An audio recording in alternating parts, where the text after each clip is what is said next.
Good, happy Saturday morning, January 4, 2020. I'm Riley King, and welcome to this Saturday edition of Good Morning, New Hampshire, where we have a little bit of everything for you in this program. Rise and shine, everyone. Let's get this Saturday off to a good start. Sit back, relax, grab your cup of coffee, and enjoy Good Morning New Hampshire, where we have a little bit of everything for you in the program. Let's begin with your local news. First up, Hill man accused of kidnapping woman in Franklin. Let's take a listen to that video.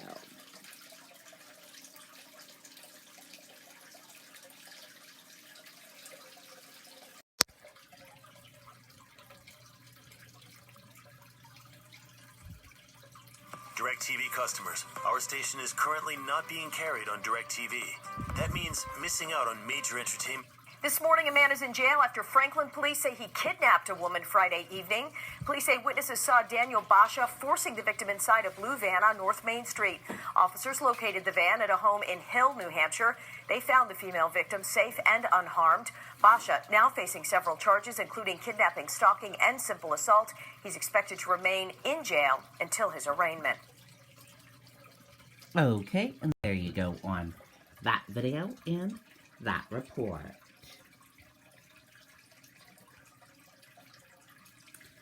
And now let's take a look at your 2020 New Hampshire candidate tracker for today. We have 2 candidates in New Hampshire today.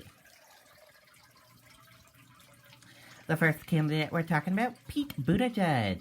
He has 3 events today in New Hampshire. His first event, Town Hall at Nashua Community College in Nashua, New Hampshire at 11:30 a.m. His second event, Town Hall at Stevens High School in Claremont, New Hampshire at 3 p.m. And his third event, Town Hall at Kingswood Regional High School in Wolfboro, New Hampshire at 6:30 p.m. And Deval Patrick, he has 2 events today in New Hampshire. His first event, Knocking on Doors in Manchester, New Hampshire at 11 a.m. And his second event, Conversation at Water Street Bookstore in Exeter, New Hampshire at 4:30 p.m. And there's other 2 candidates in New Hampshire today.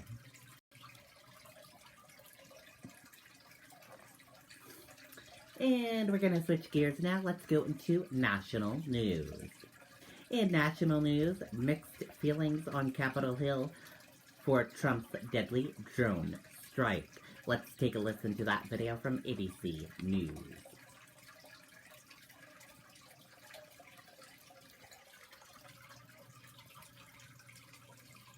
And reaction to that deadly airstrike reflecting the partisan divide, but there are questions across the political spectrum about the strategy and about what comes next. ABC's Mary Bruce on Capitol Hill. On Capitol Hill today, high praise and sharp criticism for the president's surprise strike. The top Democrat on the Senate Intelligence Committee says he found out through press reports.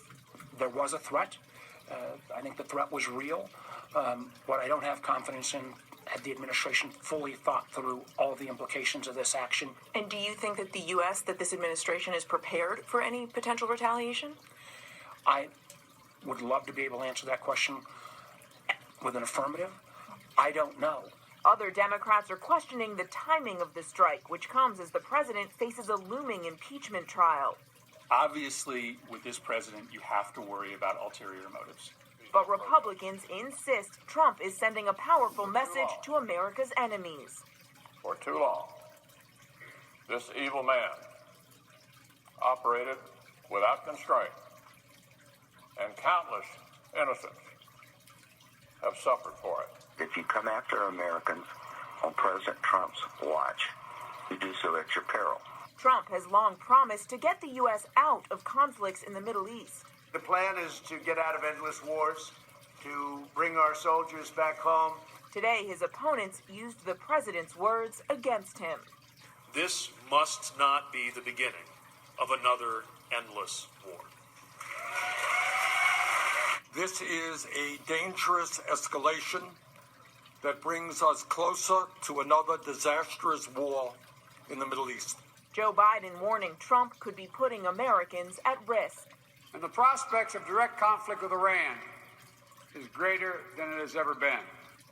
Strong reaction on both sides, and Mary Bruce is joining us from Capitol Hill. Mary, most members of Congress were not given a heads up about the president's action against Iran, and tonight lawmakers from both parties are demanding more information. Both sides are eager to know what comes next. What's the broader strategy here? And what's the plan for if and when Iran retaliates? We do expect the full Senate will receive a classified briefing next week, and Speaker Pelosi is demanding the same over in the House. Whit? Okay, Mary, our thanks to you. Okay, and there you go on that video and that report. And we're going to switch gears now. Let's go into your weather. Weather for today, rain and wintry mix today. With more on that, let's watch this weather video from meteorologist Haley LaPointe.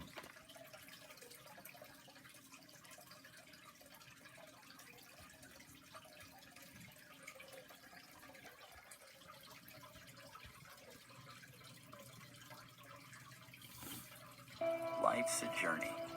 Along the way, earn toward a new GM vehicle with the Buy Power card from Capital One, because the most rewarding things in life are earned.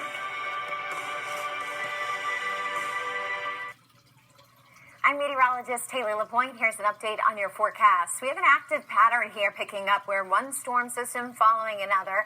Most of them, though, pretty light in terms of what we see. No big storms, at least on the horizon. But still, today's storm system is going to bring a messy mix. Mainly rain, though, in the southern half of the state. Then once you get into the lakes region and northward, that's where we get a little bit of wintry mix and snow primarily for the northern regions of the state and certainly in the mountains. Temperatures today in the 30s, but you see why we're talking rain in the southern part of the state instead of snow, with the temperatures in the 30s, even close to the low 40s in places like Portsmouth and Nashua. So the initial band of rain now moving into the central and southern areas of the state. And you see where we're beginning to pick up on, at least the radar is beginning to pick up on some snow and mix, primarily north of even Lake Winnipesaukee, and that'll be the threat area for the mix and the snow as we progress through the day. Lots of moisture off toward our west, so this whole system here has to move through as we go through the day here. Looks like the most intense bands come through midday and into the afternoon, and that's when it could be most slick. Essentially from, say, Lebanon and Laconia, points to the north, you'll have a small area where there's mix. That's what that pink ribbon of color is. And then snow in the White Mountains and north. But it's pretty much all rain when you get from Concord and points to the south. This is 3 o'clock in the afternoon on Saturday. Some of the heavier bands of snow getting going from, say, Ossipee up into Berlin, while we'll have a little bit of mixing going on in the Upper Valley, Lakes region, but Concord South, still rain, and that's how we'll continue to be. Until we go through the overnight hours, we might be able to squeeze in a little bit of cold air in the southern part of the state during the colder part of the day, during the overnight, so likely changing to at least a little bit of snow in the southern part of the state by dawn on Sunday morning. So it's possible we get a quick dusting to an inch even in southern areas before the whole system pulls away by 8, 9 o'clock on Sunday morning. Sunday afternoon, we'll see clearing skies before another round of some light snow showers moves through on Monday. So you see what I mean with the active pattern? One system following another, but no big storms, at least at this point. Winter weather advisory posted for Coos County until 3 a.m. on Sunday for this snow and wintry mix. The heaviest snow likely in the northern reaches of the state, but it's a medium impact as we go through the day today. Icy mix, it's a low impact. It's going to be a very narrow band where we'll have that sleet. I'm not expecting any accumulating sleet or freezing rain. Slippery travel, the main threat. Even where there's rain, you can get some big puddles and hydroplenia concern. The winds will be light as we go through the day today. As far as snowfall amounts, 2 to 5 inches of snow just north of Concord and in Rochester. So Lebanon, Laconia, up into Plymouth, 2 to 5 inches. And then a dusting to 2 on the back side of the system overnight tonight and into early Sunday morning. We might get that in southern areas. Then clearing skies Sunday afternoon. Monday, some light snow showers. And then on Tuesday, a brief appearance of the sun in the morning. And then another system with some snow Tuesday night into Wednesday morning. Then Wednesday is windy and it's colder by Thursday. Okay, and there you go on that video and that report.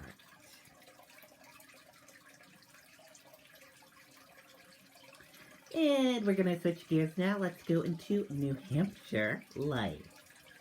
In New Hampshire life, let's take a look at your event calendar across New Hampshire and around New Hampshire today.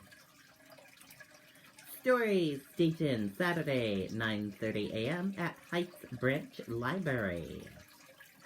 CD/DVD Vinyl Record Show, 10 o'clock a.m. at the Hilton Garden Inn. Christmas Break with Amazing Rescue Animals, 10 o'clock a.m. at Animal Adventure Rescue and Family Zoo. Winter Open House, 10 o'clock a.m.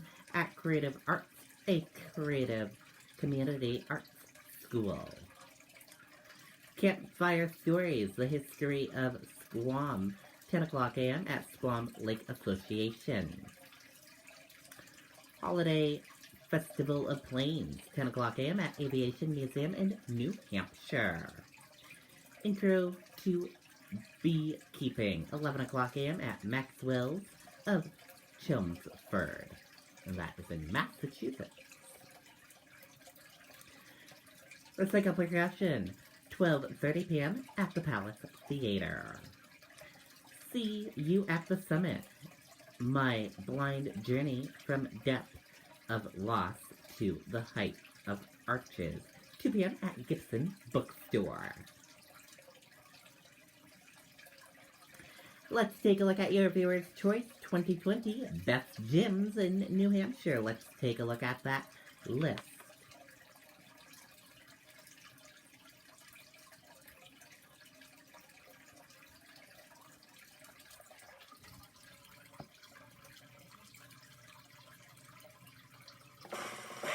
We made USAA insurance for veterans like Martin.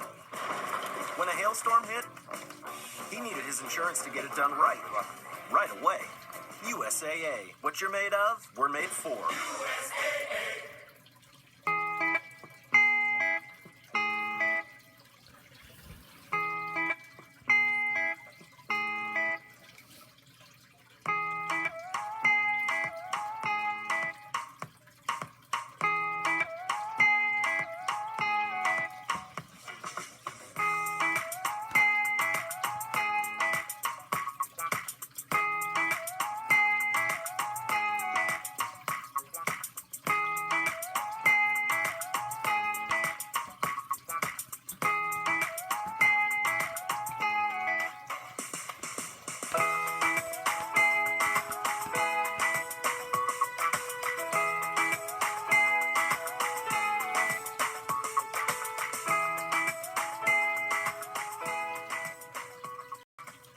Okay, there you go. The best gyms right here in New Hampshire. If you want to see that list of videos again, we will share that with you after this broadcast.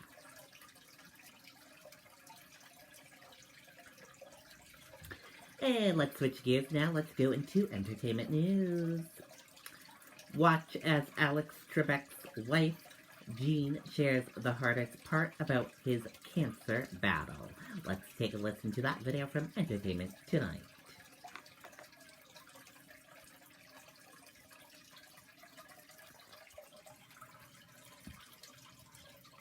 Well, you know, Kevin, Alex is a very close friend of ours. Now we have Alex and his wife, Jean, for the first time sitting down to talk about this devastating diagnosis. Alex has been working through all of this. Have you ever looked at him and said, honey, take a break. You can miss a show. Yes, I mean, so to my girlfriends, yes, but I know it's what feeds him. He loves doing Jeopardy. He has his own family over there. They're such a close-knit, beautiful group of people. I'm not always the most pleasant person to be around when I'm experiencing severe pain or depression. Alex and his wife Jean have been married for almost 3 decades. That's them courtside at an NBA game on Christmas. They have 2 adult children. This week, I was diagnosed with stage 4 pancreatic cancer. The Jeopardy host announced his cancer battle in March, and he told ABC News it was kind of a preemptive strike. I just wanted to get ahead of the tabloids. You've seen some of the headlines in the tabloids. You know, he's not going to make it to Christmas. Okay, I'll show them. I am going to make it and beyond. Alex Trebek. Alex has hosted Jeopardy since 1984, and E.T. was with him before the show even started airing. Americans like to compete. Alex and Gene appear tonight in an ABC News special called What is Jeopardy? The beloved 79-year-old host says he is overwhelmed by the outpouring of love.